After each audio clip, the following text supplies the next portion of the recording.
Good morning ka-friend chef. At today's video ay magluluto tayo ng carrots and potato fritters with bacon or tortang carrots at patatas and lagyan natin ng bacon. Okay, so sit back and relax and please enjoy watching this video until the end. Hello ka-friend chef, this is Toto Mira. Welcome to my little kitchen. Sana samahan niyo ako sa bawat pagluluto.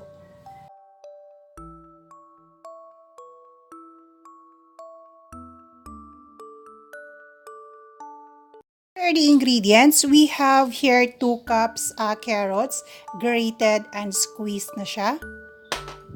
We have here 2 cups potato, grated and squeezed na, also. We have here 2 tablespoons bacon. Hiniwa ko na siya into maliliit. 2 tablespoons grated cheese. 2 tablespoons flour, 6 cloves garlic, 1 piece pepper, spring onion, 2 pieces calamansi, 2 pieces eggs. Gagamit din tayo ng Knorr liquid seasoning, cooking oil, and of course salt and pepper. Okay, so ka-friend chef, let's do the rock and roll. Ka-friend chef, what we are going to do next is ipiprito natin yung ating bacon.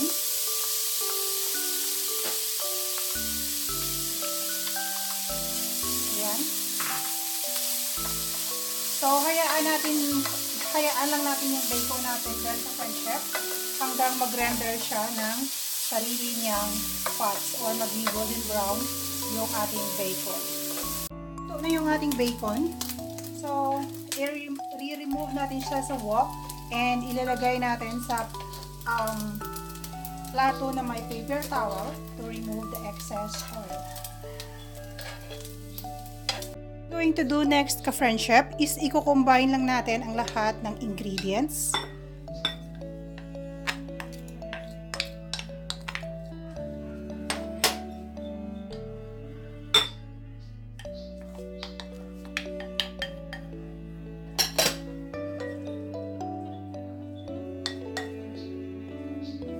Ating cheese,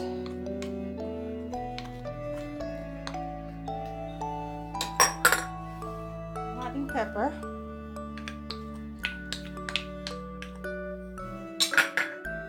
garlic,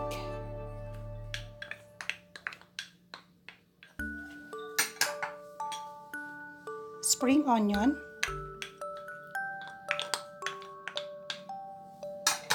yung ating fried bacon. Ayan. Halo-haloin lang muna natin siya ka-friend chef. Dagdag na natin yung ating flour. Yung ating beaten eggs. Ayan, binit ko na siya.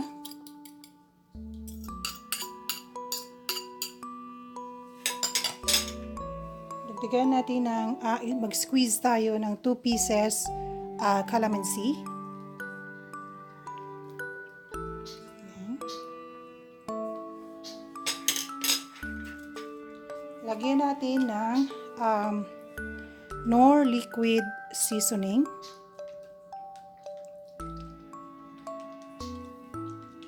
Ayan.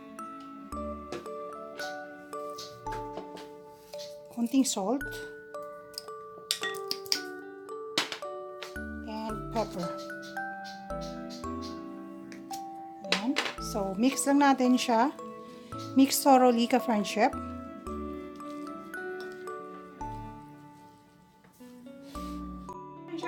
What we are going to do next is maglalagay tayo ng cooking oil sa preheated wok natin.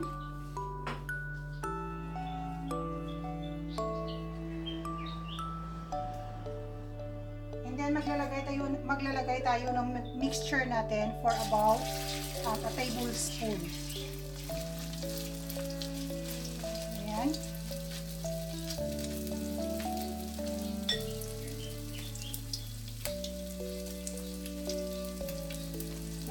yung parang patty.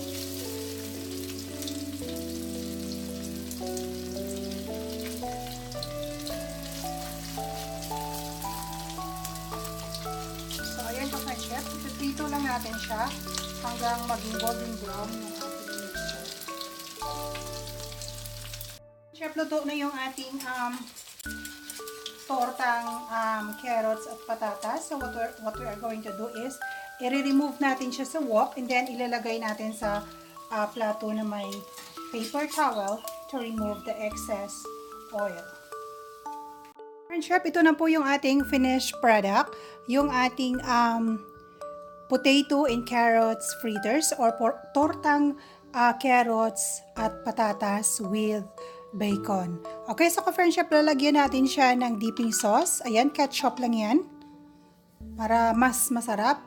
Pwede kayong gumawa kung ano yung trip nyo na dipping sauce. Pwede din na ketchup at mayonnaise. Pwedeng cheese sauce. So, kung ano yung trip nyo, pwede nyo siyang gawing dipping sauce ng ating carrots and potato fritters.